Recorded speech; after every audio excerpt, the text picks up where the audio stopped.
Welcome to the reading of the Polar Express. On Christmas Eve, many years ago, I lay quietly in my bed. I did not rustle the sheets. I breathed slowly and silently. I was listening for a sound a friend had told me I'd never hear: the ringing bells of Santa's sleigh. There is no Santa, my friend had insisted, but I knew he was wrong. Late that night I did hear sounds, though not the ringing of bells. From outside came the sounds of hissing steam and squeaking metal. I looked through my window and saw a train standing perfectly still in the front of my house. It was wrapped in an apron of steam. Snowflakes fell lightly around it. A conductor stood at the open door of one of the cars. He took a large pocket watch from his vest and then looked up at my window. I put on my slippers and robe and I tiptoed downstairs and out the door. "All aboard!" the conductor cried out. I ran up to him. "Well," he said, "are you coming?" "Where?" I asked. "Why, to the North Pole, of course," was his answer. "This is the Polar Express." I took his outstretched hand and he pulled me aboard. The train was filled with other children, all in their pajamas and nightgowns. We sang Christmas carols and ate candies with nougat centers as white as snow. We drank hot chocolate as thick and rich as melted chocolate bars. Outside, the lights of towns and villages flickered in the distance as the Polar Express raced northward. Soon there was no more lights to be seen. We traveled through cold, dark forests where lean wolves roamed and white-tailed rabbits hid from our train as it thundered through the quiet wilderness. We climbed mountains so high it seemed as if we had scraped the moon. But the Polar Express never slowed down. Faster and faster we ran along, rolling over peaks and through valleys like a car on a roller coaster. The mountains turned into hills, the hills into snow-covered plains.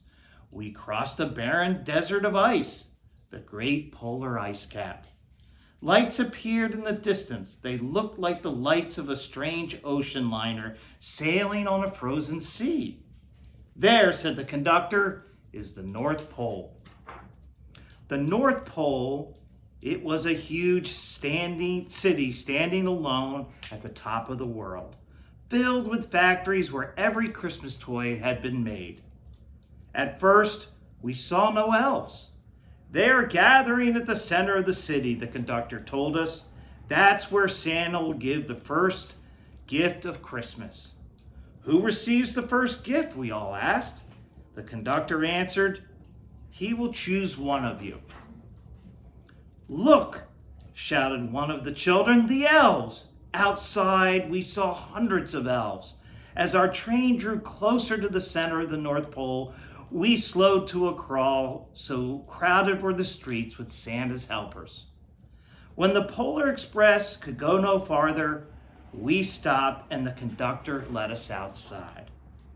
We pressed through the crowd to the edge of a large open circle. In front of us stood Santa's sleigh.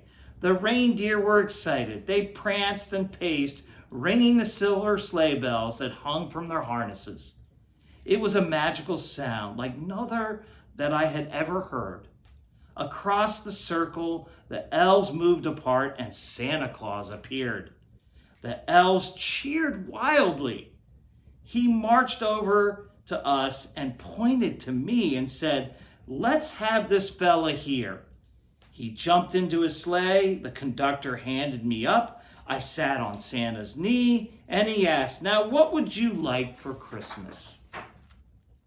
I knew I could have any gift I could imagine, but the thing I wanted most for Christmas was not inside of Santa's giant bag. What I wanted more than anything was one silver bell from Santa's sleigh.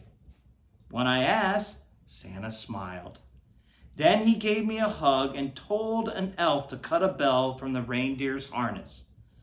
The elf tossed it up to Santa. He stood holding the bell high above him and called out, "The first gift of Christmas." A clock struck midnight as the elves roared their approval. Santa handed the bell to me, and I put it in my bathrobe pocket. The conductor helped me down from the sleigh. Santa shouted out the reindeers' names and cracked his whip. His team charged forward and climbed into the air. Santa circled above us and then disappeared into the cold, dark polar sky. As soon as we were back inside the Polar Express, the other children asked to see the bell. I reached into my pocket, but the only thing I felt was a hole. I had lost the silver bell from Santa Claus's sleigh. "Let's hurry outside and look for it," one of the children said. But the train gave a sudden lurch and started moving. We were on our way home. It broke my heart to lose the bell. When the train reached my house, I sadly left the other children. I stood at my doorway and waved goodbye. The conductor said something from the moving train, but I couldn't hear him. I said, "What?" I yelled out. He cupped his hands around his mouth. "Merry Christmas," he shouted. The Polar Express let out a loud blast from its whistles and sped away. On Christmas morning, my sister Sarah and I opened our presents. When it looked like as if everything had been unwrapped, Sarah found one last small box behind the tree. It had my name on it, and inside was the silver bell. There was a note.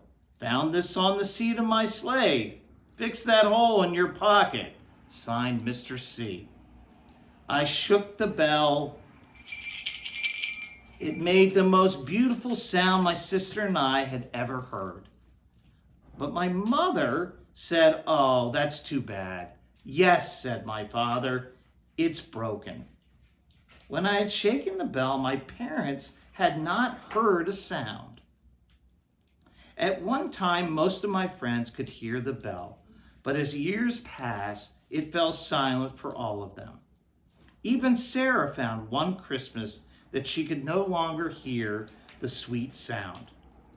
Though I have grown old, the bell still rings for me as it does for all who truly believe.